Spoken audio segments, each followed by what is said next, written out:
Hello everyone at welcome po sa ating channel. This is Coach Jared. Today is March 18, 2021. Okay, shoutout po kay Wonderfully Made. Isa po siyang gift shop kung saan kayo po ay pwedeng magpagawa ng customized gift items na napakaganda. Hindi po siya mukhang chipipay. Okay, napakaganda po niyan at magiging proud po kayo na ireregalo niyo to. No? Okay, so may bago po siyang binubuong gift box, yung mga storybooks naman. Okay? Storybooks as gifts. Okay? Ayan. So, guess how much I love you. Napakaganda yung storybook niyan, pambata. Of course, sa mga birthday po na yung mga minamahal sa buhay, tulad nito, mayroong nagregalo sa isang tao ng may nagregalo ng Kodals. 3 pa lang, kulang pa yan. Pero, syempre, madadagdagan yan someday. Okay, mga ganyang klaseng gifts. Pwede rin po kayong umorder ng pang-giveaway tulad po nito nung Women's Month celebration ng Excel.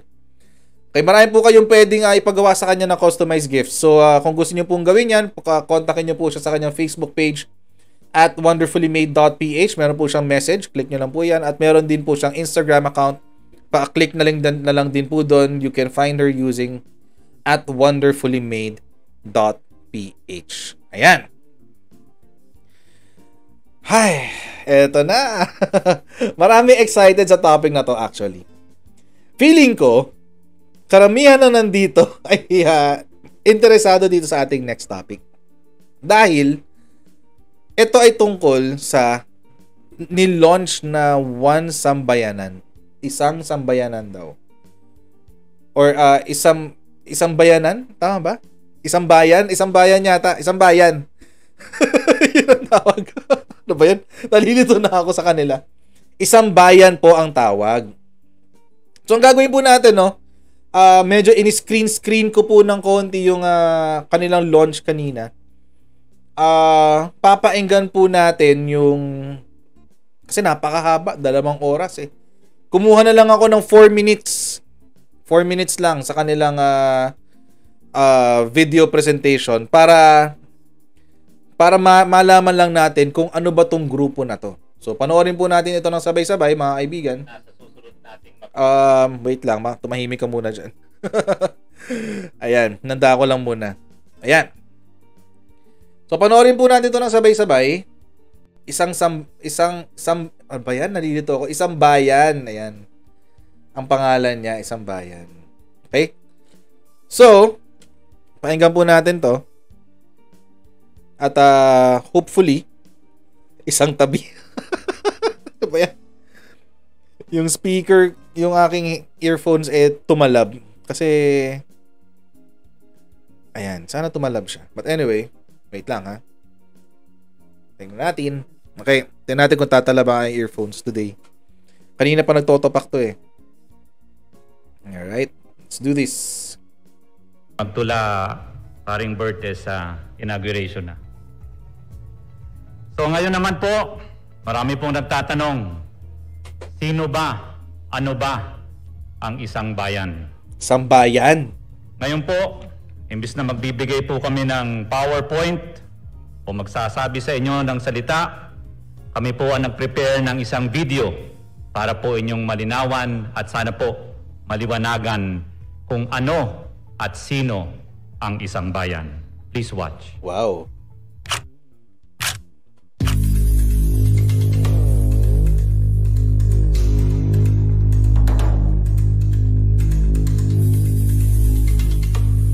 This group represents the democratic forces in the entire country. Wow! Ito ay isang bayan at sa ilalim nito ay yung tapat na pamumuno at maginhawang pamumuhay. Mahirap magsinungaling sa kabataan? Hindi ba pwedeng mahirap magsinungaling? Period. Kailangan talaga merong kabataan. Tuloy natin. Mahirap pagkunwari na yung bukas ay magiging maganda para sa kanila. And that's exactly why this group was formed. Everybody we invited joined us. Si Justice Carpio. The left to the right. You have the Bayan Muna, you have Magdalo and Tabor groups. you have the poor, you have religious groups, the established traditional parties, all of them. They said, yes, it's time that we join forces. Ano daw ang goal ng isang bayan? Join forces to do what? A government that's dedicated, that's faithful to the Constitution. Hanapin yung mga taong pwedeng magpakita ng tapat na pamumuno. Ang sarap ng painggan ng motherhood statement na yun. No? Hanapin ang mga tao na magiging tapat daw sa pamumuno. We have decided to come together to choose who are the best candidates for President, Vice President, and for Senator. Ang pangit ng bagsak sa akin nung sinabi ni Justice Carpio na yun. With all due respect, Justice Carpio, and pasintabi na po kay Justice Toribio na nanonood po sa atin ngayon. No? Just go with all due respect po, Justice Carpio. Who are you to choose for us? Uulitin ko po. Akala ko po ba ito ay Democratic Coalition? Bakit kayo ang pumipili para sa amin? With all due respect to your previous office and to your experience as a justice, associate justice ng Korte Suprema. Who are you to choose for us? Sino ba tong mga pari na to para pumili para sa atin? Yung isa pare, yung isa brother. Yung isa brother yata ng Lasal. Yung isa. Medyo na-trigger ako dun Na-trigger ako dun sa nung narinig ko na to choose. Ulitin nga natin. The best candidates, we have decided to come together to choose who are the best candidates for President, Vice President, and for Senators in the 2022 presidential elections. The purpose is that we should have the best candidates. Political parties and groups in the opposition have pledged their support to Isang Bayan. Who will institute good governance in the country. It's a matter of an educational campaign. Everybody in society, whatever class you belong, you must understand that without good governance, we will never progress. Government funds will always be squandered. Tama naman, it's a motherhood statement. Oo. Lahat naman tayo mag-a-agree ng ganun eh. Kung walang good governance, kung walang magandang pamumuno, walang progreso. Kung walang magandang pamumuno, yung progreso natin ay malilimitahan. Bakit? Kasi ang widespread corruption eh. Di ho ba? Ay, Diyos ko. Anyway, tuloy natin. Ay, gusto ko to. What makes a good leader according to Isang Bayan? Ano daw ang katangian ng magagaling na pinuno? According to Isang Bayan. People must think. You have to look at the track record, the integrity, the character of the people you want to elect. Tao sa puso, hindi lang yung labas sa ilong. Ang dami pinapangako, wala namang maibuga. Familiar yun ah. Teka lang. Yung labas sa ilong, yung siya raw ang magtitimon. Yung ang daming kinukuda pero wala namang maibuga. Yung nagsabi na siya daw ang nagdidirekta doon sa mga sundalo nung bumabagyo. Familiar yun ah. Anyway, tuloy natin. Ang lakas maka-trigger nitong video na to. This government is really confident. They've been tested and everybody say kulelat sila. Sorry, mga kaibigan, no. Pasensya na po kung patigil-tigil ako sa pagpe-play po nitong video na to. Kasi hindi ko po mapigilan mag-react sa bawat kataga na sinasabi nila. This government has been tested and incompetent daw. Nasubukan na natin, hindi daw magaling. Lahat daw sinasabing kulelat sila. Wait lang. Ano ba ang resulta ng survey noong May or June if I'm not mistaken? Tungkol sa satisfaction ng mamamayang Pilipino sa pag-address ng ating gobyerno tungkol sa COVID-19. Somewhere around 80%. Ang approval rating ng ating Pangulo ay still in the upper 90s. 90% pataas. Okay? So, sino ang nagsabi na kulelat sila? Yung mga nasa abroad na mga reporter na kung ano-anong pinagkukwentuhan nyo? Kung ano-anong pinagkukwento nyo? Si Hannah Newman na nasa Europa? Na tropa pips ni Maria Ressa? Sino ang nagsasabi na kulelat? Yung survey na kinumission na galing Hong Kong o Singapore na ang sample size na kinuha nila ay puro mga mga teachers nagtuturo sa university ng mga dilaw na eskwelahan? Yun ba ang sinasabi nyong nagsabi na kulelat ang Pilipinas? Justice Carpio naman.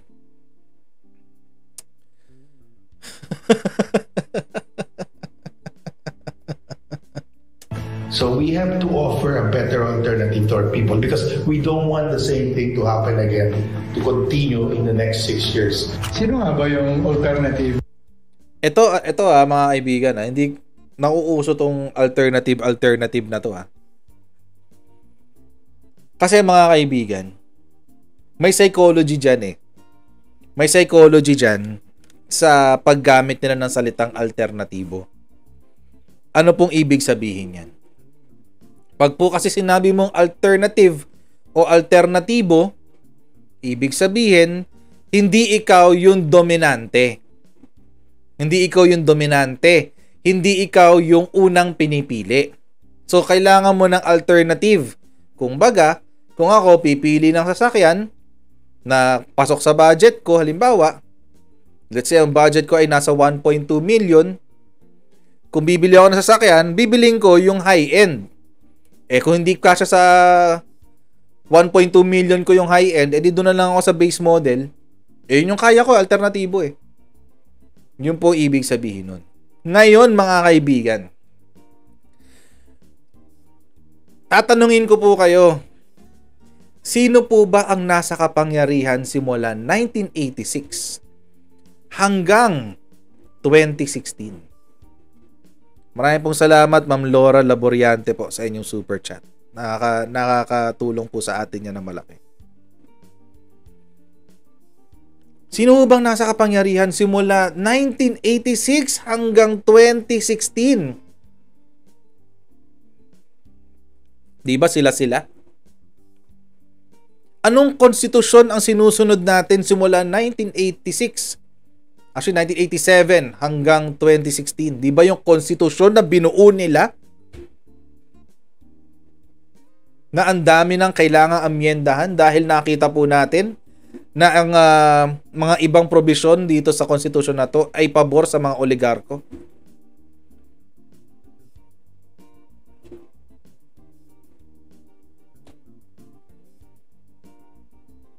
Sila yung in control for the longest time. So ngayon, mga kaibigan, ang psychology po na gusto nilang ipakita sa atin lahat, yung mind conditioning po na gusto nilang ibigay po sa atin lahat, sila yung argabyado for the longest time. Sila yung biktima.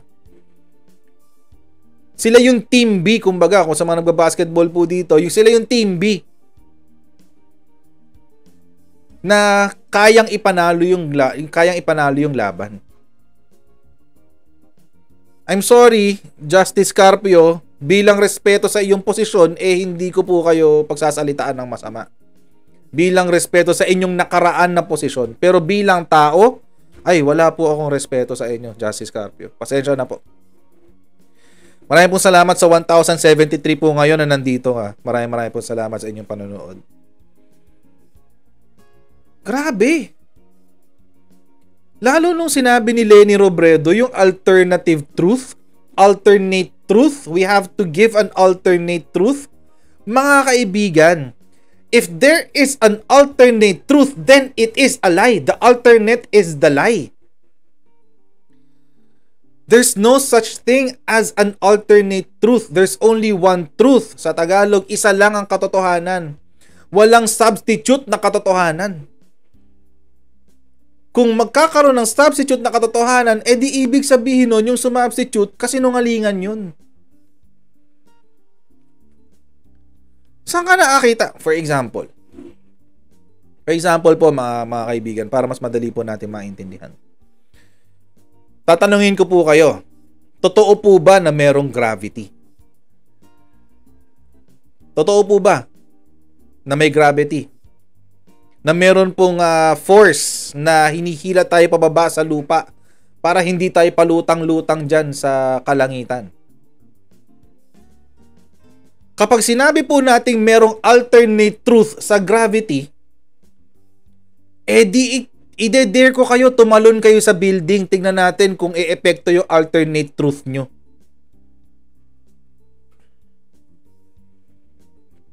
Tingnan natin. Tingnan natin kung gagana yung alternative truth nyo kung hindi kayo naniniwalang may gravity. Kung merong iba pang force na humihila sa atin pababa. But anyway, anything aside from the truth is a lie. Lahat ng hindi kasama sa katotohanan ay kasinungalingan. Simple as that. Leni Robredo, anong alternative truth ang pinagsasasabi mo?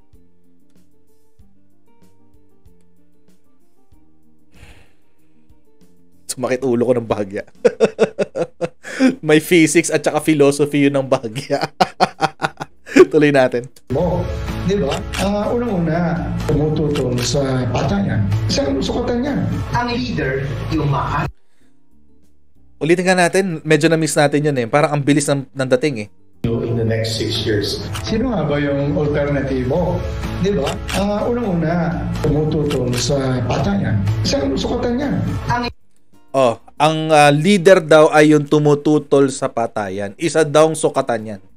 Sino bang leader? Sinong naging Pangulo ng Pilipinas ang gustong maipagpatayan? Sige nga.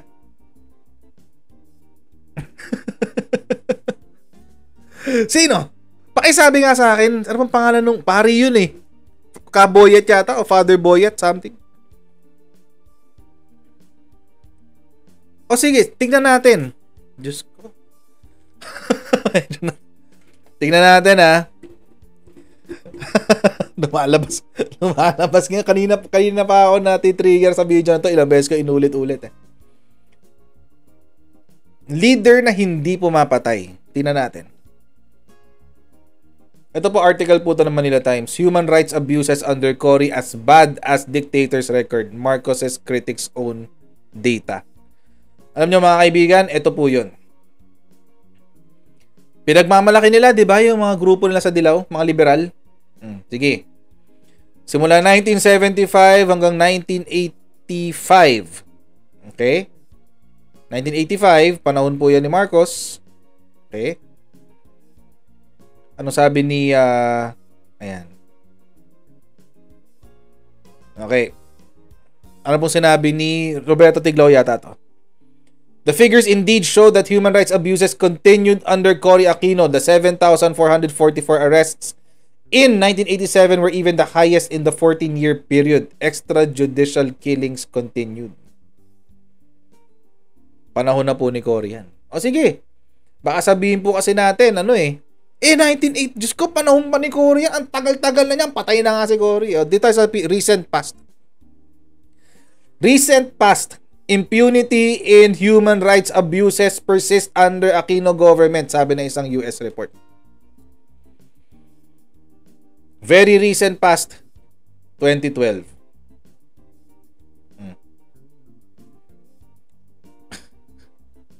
Very recent past yan. 2 years, 2 taon into the presidency of Panot Aquino.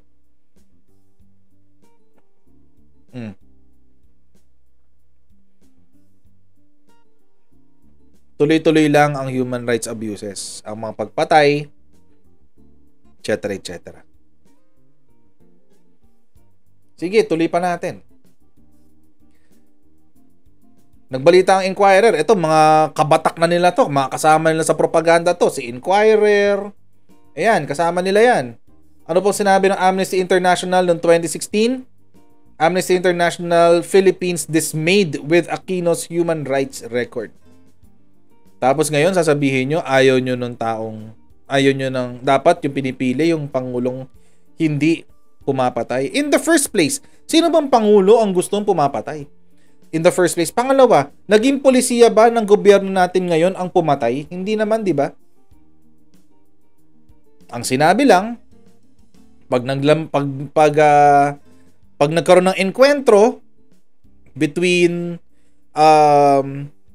the drug syndicates tsaka sa mga state forces natin, sa kapulisan, sa militar, lumaban kayo. Pag nagkaroon ng enkwentro sa gitna ng NPA at ating mga sundalo, lumabang kayo. Sabi nga ni Yusek Badoy, anong gagawin nyo? Duduraan nyo yan? Binabaril ka na, duduraan mo.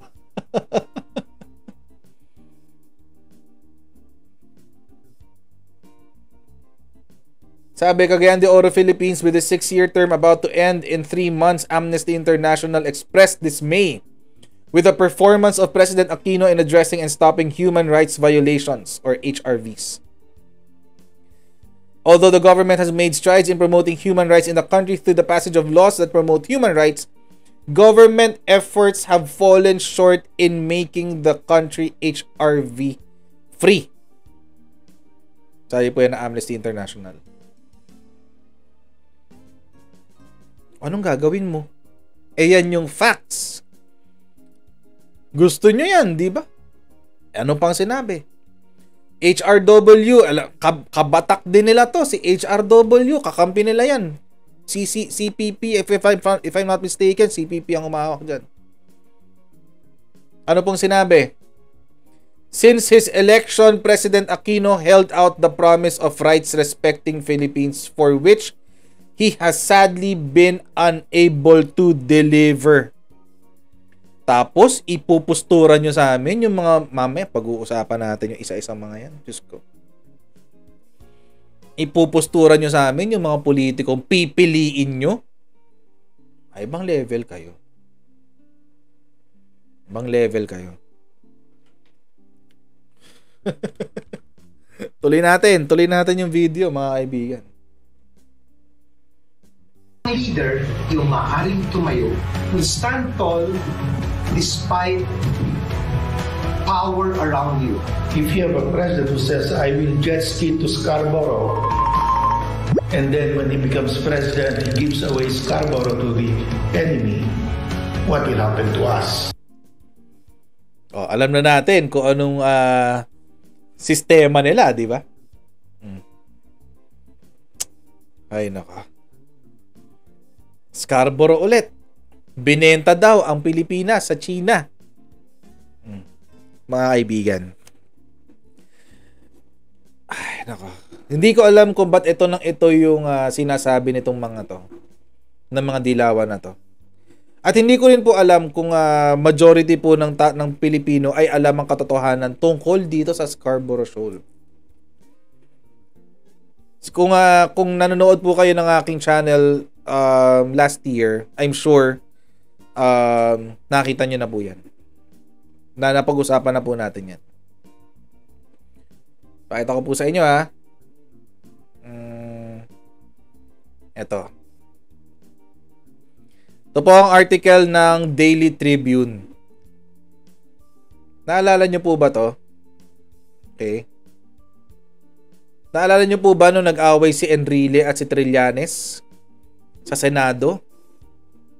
Dahil makailang beses pumunta si Trillanes sa Beijing, if I'm not mistaken. Naipag-meeting siya sa Beijing without our knowledge. At hindi rin po natin alam kung ano ang kanilang pinag-usapan.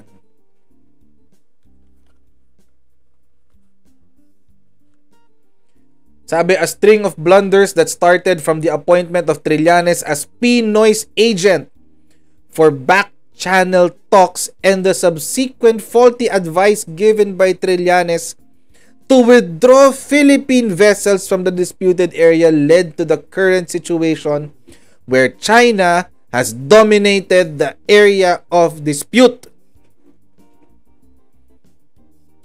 Bakit hindi nyo kinukwento to? Justice Carpio, bakit hindi nyo kinukwento itong fact na ito? Gusto niyo bang makalimutan na lang namin to na naging parte ng ating history?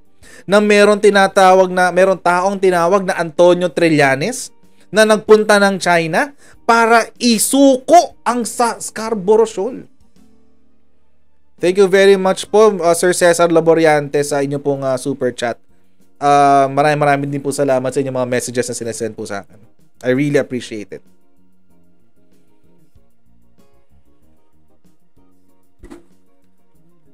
Justice Carpio, alam to ng lahat. Diyos ko, hindi ko alam kung lahat ng Pilipino alam to. Pero dapat alamin natin to. Dapat alam to ng mga Pinoy. Na nung panahon ni Benigno Aquino III, nung siya ang Pangulo, si Pinoy, pinapunta niya si Trillanes sa China para kausapin, makipag quote-unquote negotiate. At ang resulta ng negotiation na yon ay naisuko ang Scarborough Shoal.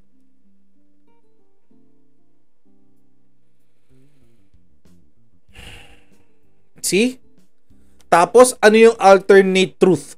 Yung alternative truth na kinukwento yung mga dilawan kayo?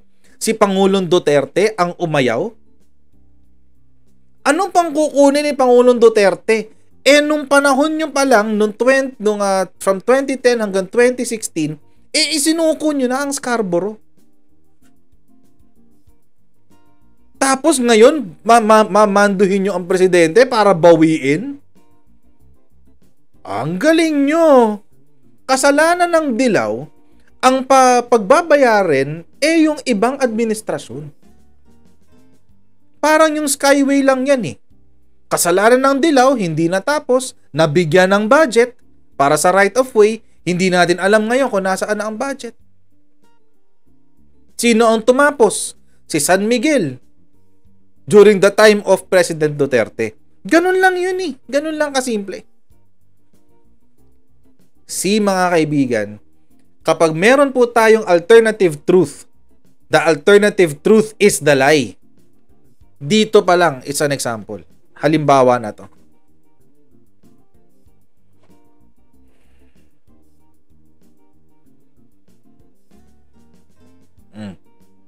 In fact, tinanong ni Duterte si Trillanes. 2016, May 18.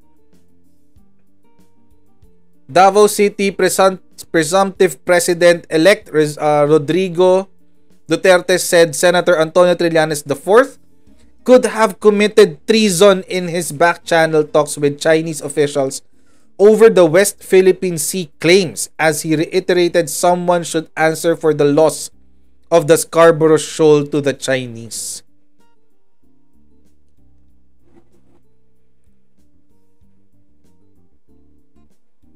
Documented to, mga kaibigan. In fact, meron pang ang video nung nag-aaway si Trillanes tsaka si Enrile sa Senado at nag-walk out si Trillanes kasi ayaw niyang sagutin yung mga tanong ni Enrile.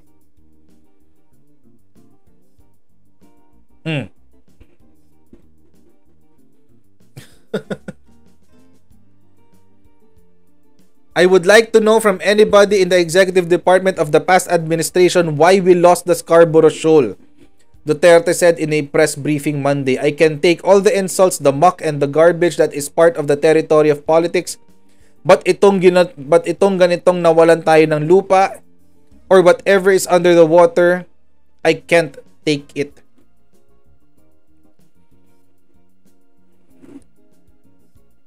If I'm not mistaken, 2012 or 2013, nag-pull out na ang Philippine Navy sa Scarborough Shoal. Kaya nakapasok itong mga itong army ng itong navy ng China.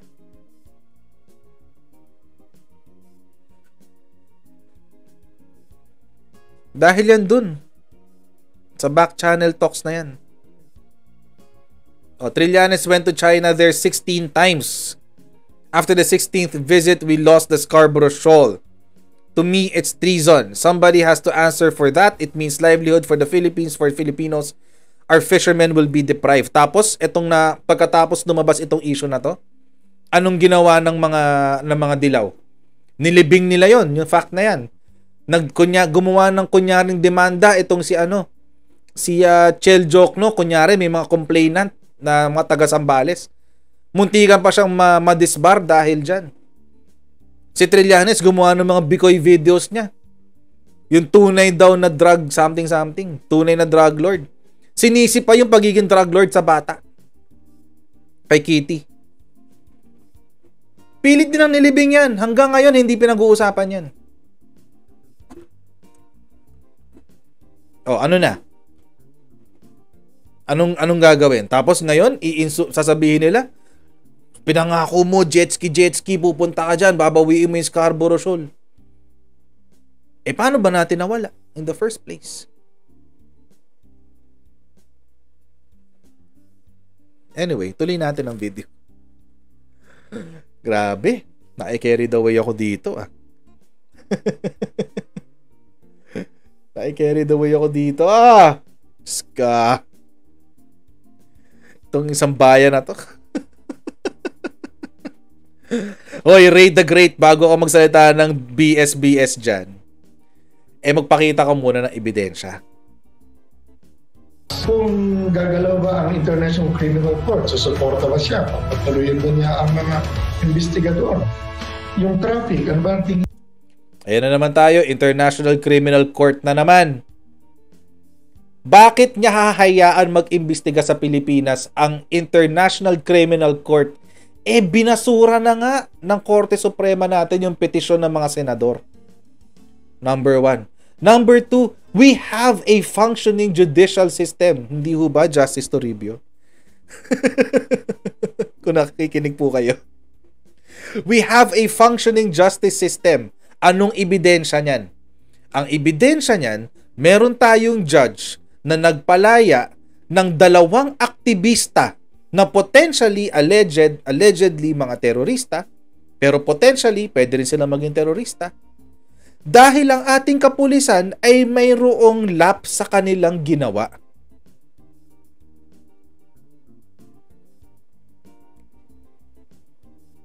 Diba? May lapses Kaya pinalaya. So, kailangan ba natin papuntahin dito ang ICC? Ito yung father na yan Hindi ko alam kung anong pangalan. Basta Boyet yata. Ka-Boyet o ewan ko, basta ganun. Father Boyet yata yun.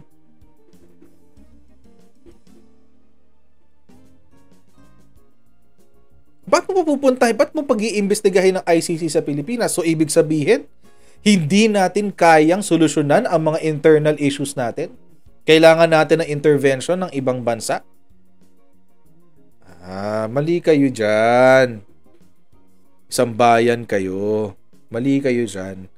Malpaltan nyo yung pangalan nyo, hindi yung buong bayan nag-a-agree sa inyo.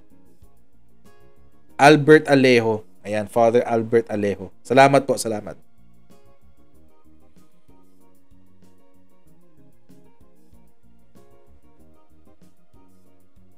Kaya nga Kaya nga si Sec Panelo, ang pangat lang ng picture ni Sec Panelo dito. Ang sabi niya, as we have repeatedly articulated in many fora, such exercise is the sole prerogative vested by law upon the President as head of the state and as the chief architect of our country's foreign policy.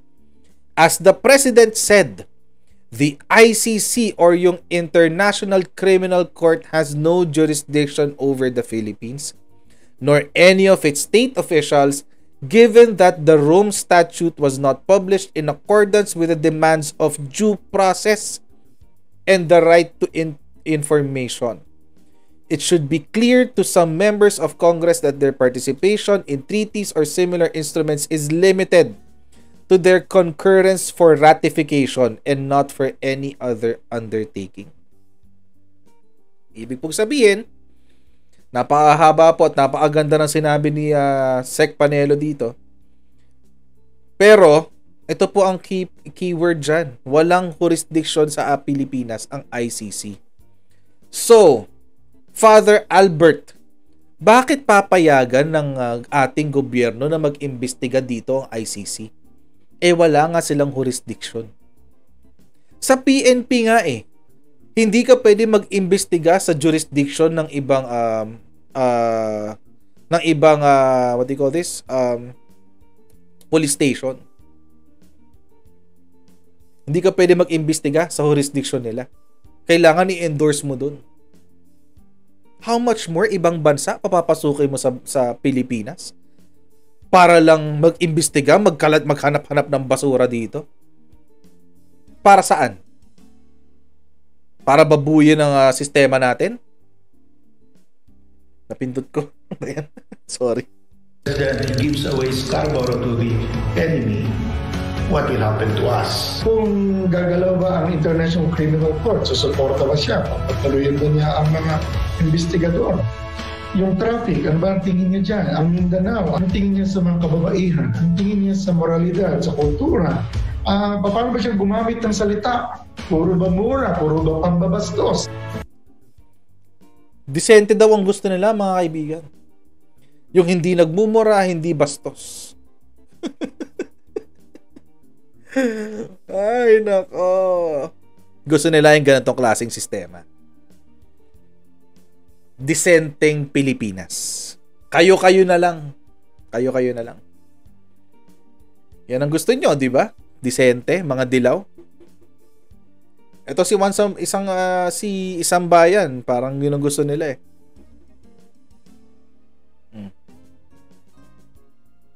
Sa Pilipinas, napakahirap maging disente, sabi ni Rojas. Yung mga disente, sila pa yung nahihirapan.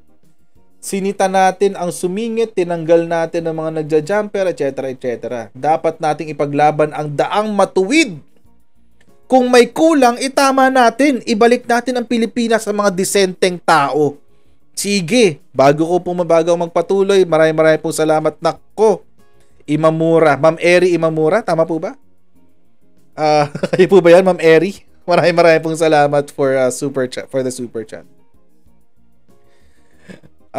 Anyway, going back. Ibalik daw ang Pilipinas sa mga disenteng tao. Sige! Puntahan natin yung pagiging disente nyo.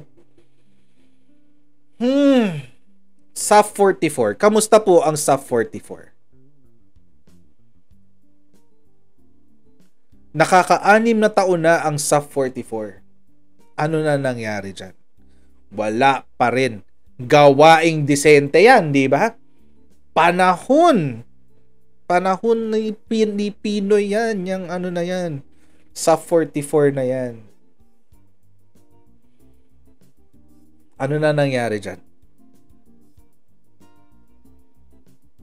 Kagigil, mga kaibigan, pasensya na po kung medyo intense ako ngayon kasi nakagigil. Walang nangyari, di ba? Ano pa? Gawaing disente. Puntahan natin gawaing disente. 295 million para sa ganitong klaseng CR. 295 million gawaing disente? Ha? Gawang disente to?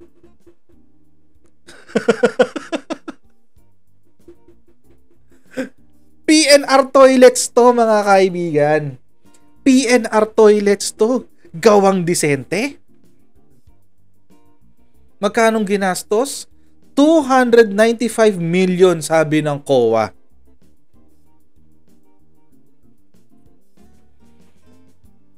Diyos ko, gusto ko magwala. Gusto ko magwala. Pero di pwede. Kailangan compose tayo. Diyos ko. 295 million para sa ganitong klase ng serbisyo publiko.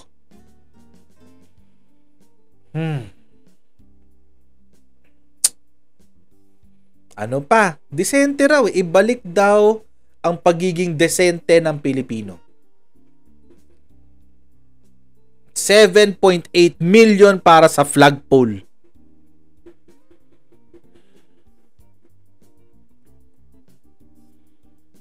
Diyos ko, ang daming pwedeng napakain yung 7.8 million. Ilang estudyante ang pwede niyang mapag-aral sa 7.8 million?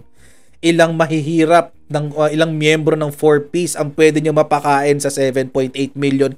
Ginastos nyo sa lintik na flagpole sa Luneta. Diyos ko.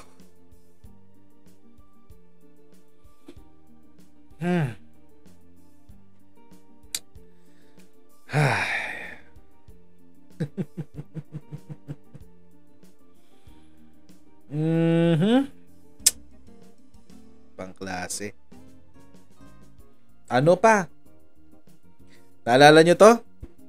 Papasagasa daw to sa tren pag hindi natapos yung LRT extension papuntang Cavite ng 2015. Ano na nangyari?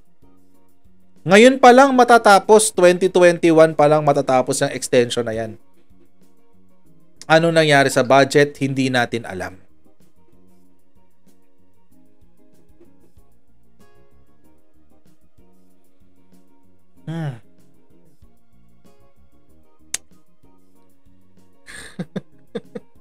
$7.8 million para sa flagpole. Diyos ko, sakit sa ulo.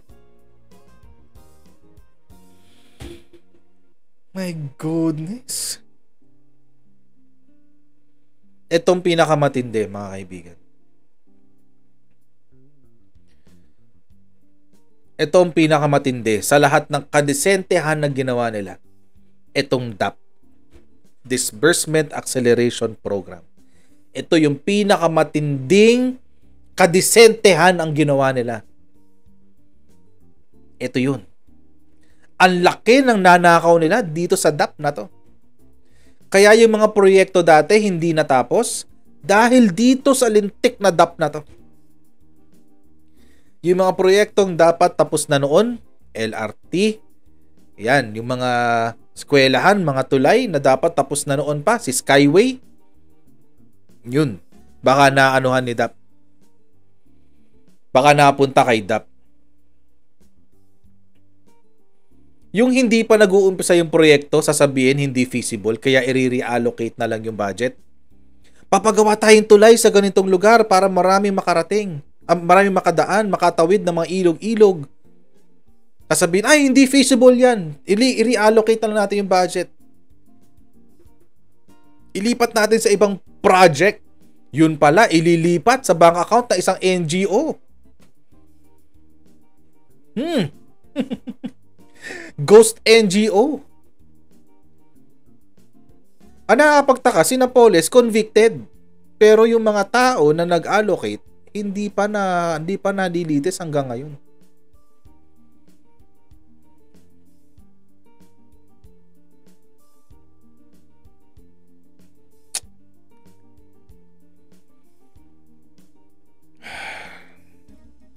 Ito yung pinakamatinding kadesentehan na ginawa ng dilawang grupo.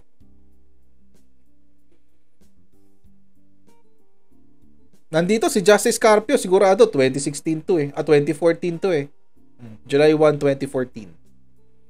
Kasama siya sa NBank niyan, sigurado.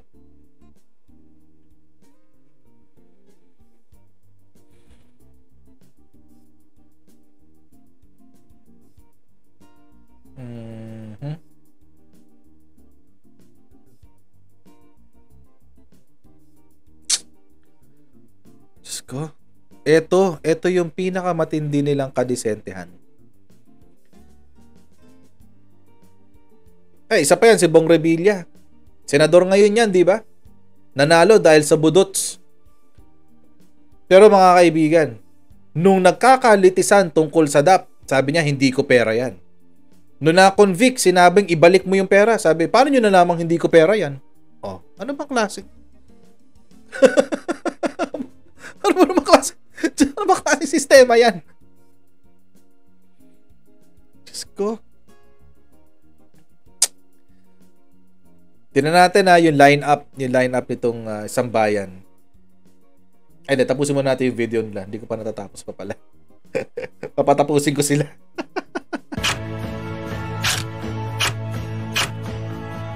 Sana makahanap tayo ng isang Pilipino na handang maglingkod ng buong buo para sa bayan.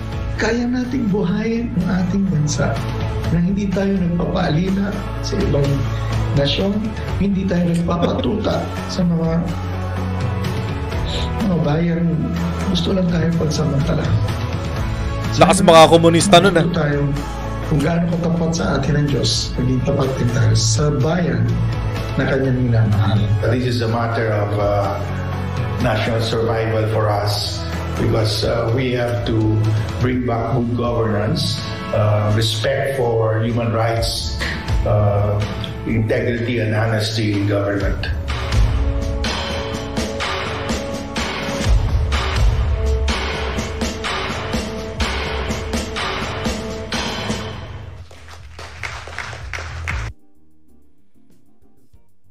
Integrity and honesty daw in our government. Nakakahiya naman. Kasi mga kaibigan, tingnan nyo yung lineup nila. Tingnan yung lineup nila. Tara ba? Ayan. Leni Robredo. Lang yan lineup to. Leni Robredo. Okay. Isko.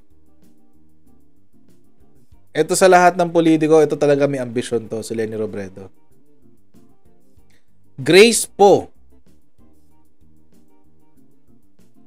Isang taong beholden sa mga oligarko, si Grace Poe.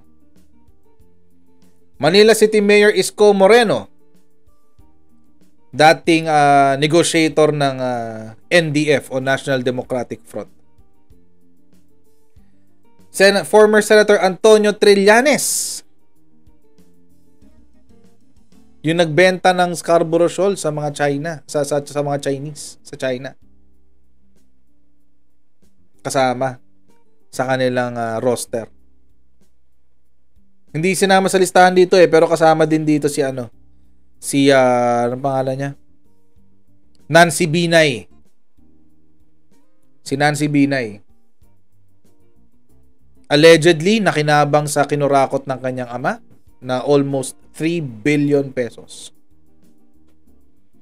Na merong air-conditioned piggery sa kanilang Hacienda Binay.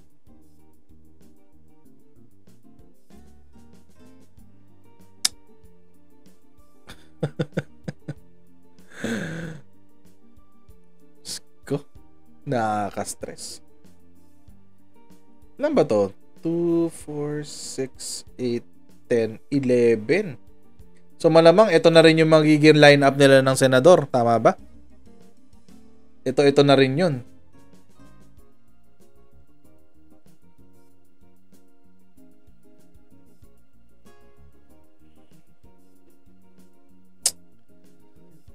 Ay, nako.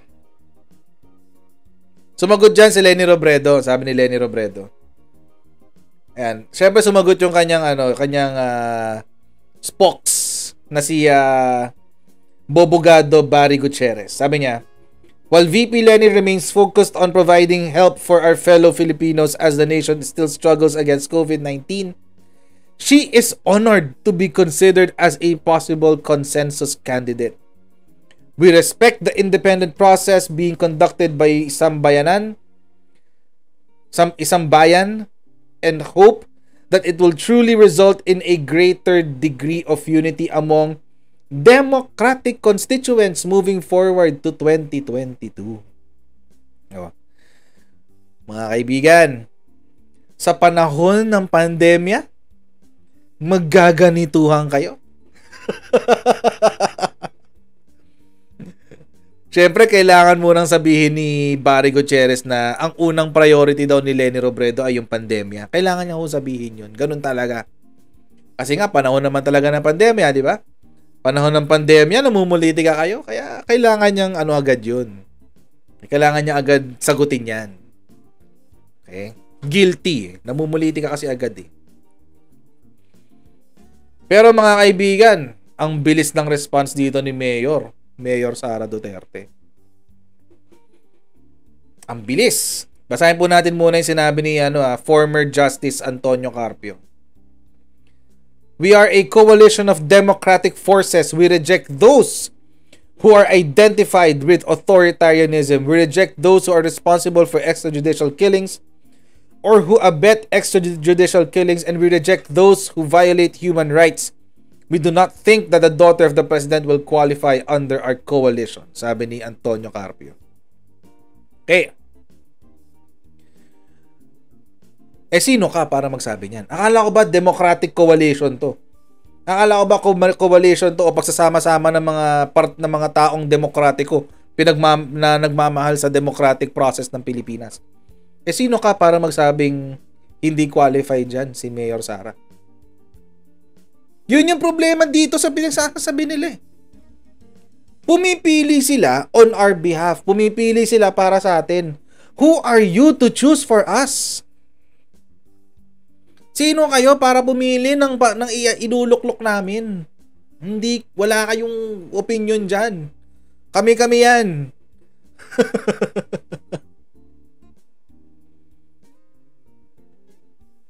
Who are you to talk like this to us?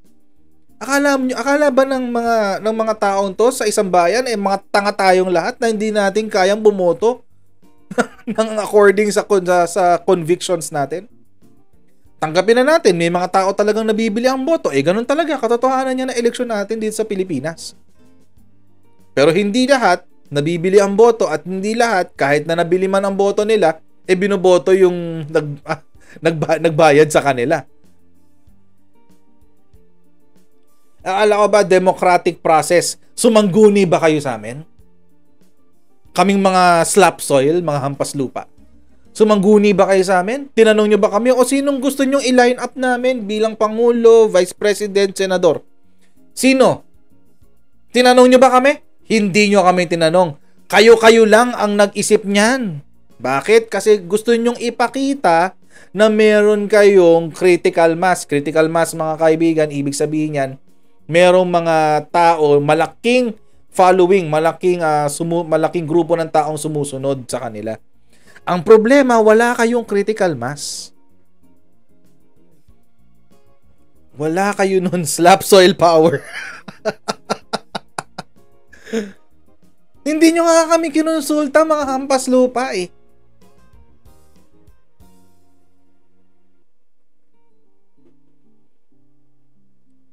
Anong sinabi ni Mayor Sara Duterte dyan? Sumagot si Mayor Sara.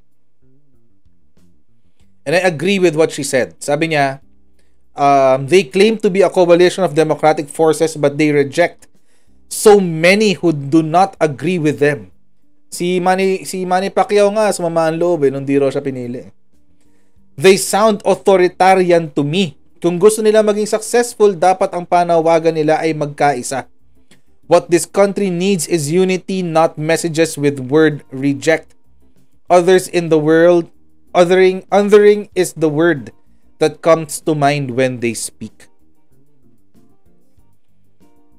Yan ang sagot ni Mayor Sara dyan.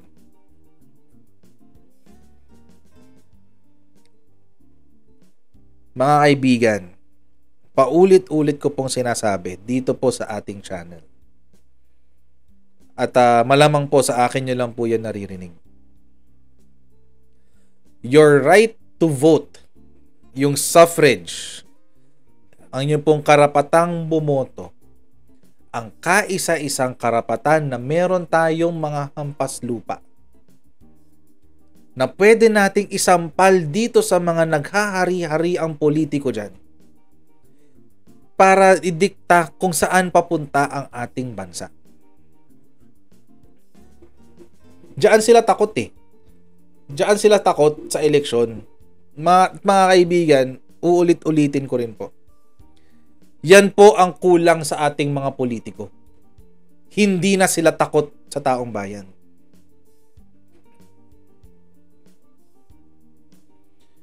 Di sila takot. Kasi kung takot sila, mga kaibigan, hindi nila gagawin yung mga kalokohang pinaggagawa nila. Hindi na sila takot. Imagine, mga kaibigan, hindi ba nakaka-insulto ng pag-iisip at pagkatao natin itong pinaggagawa ng isang bayan na to? Isang bayan na to? Lula yung isang bayan na, no? Ng sambayan na to?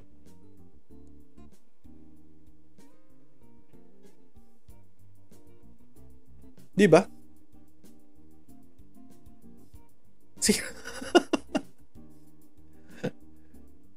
Ang gusto nilang gawin, ang gusto nilang ipakita, may control sila sa atin pagdating sa eleksyon. Na kaya nilang diktahan ang taong bayan kung sino yung boboto natin at na hindi. Doon sila nagkamali. Mga kaibigan, kung nangyari to nung 1990s, kung nangyari to nung mga early 2000, na wala pang internet at wala pang social media, posibleng maging successful sila. Pero mga kaibigan, sa mundo ngayon, yung mga ganitong drama, yung build kayo ng coalition, kunyari, etc., kunyari, for unity, etc., etc. Mga kaibigan, isang bayanan daw Isang bayan daw. Ibig sabihin, i-invite mo yung mga tao para mag-unite.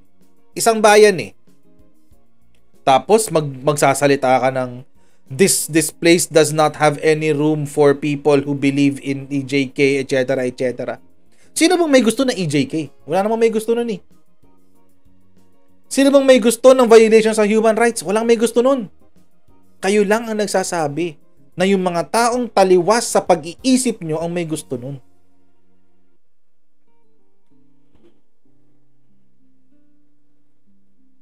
I carried away na naman ako.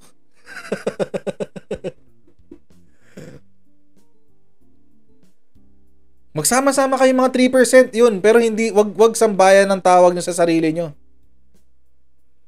Gayahin nyo yung mga sinasabi ng mga nagko-comment dito, Sambaryo, San Distrito, ganun lang. Hindi sambayan. Diyos ko, nakaka-stress tong mga ito.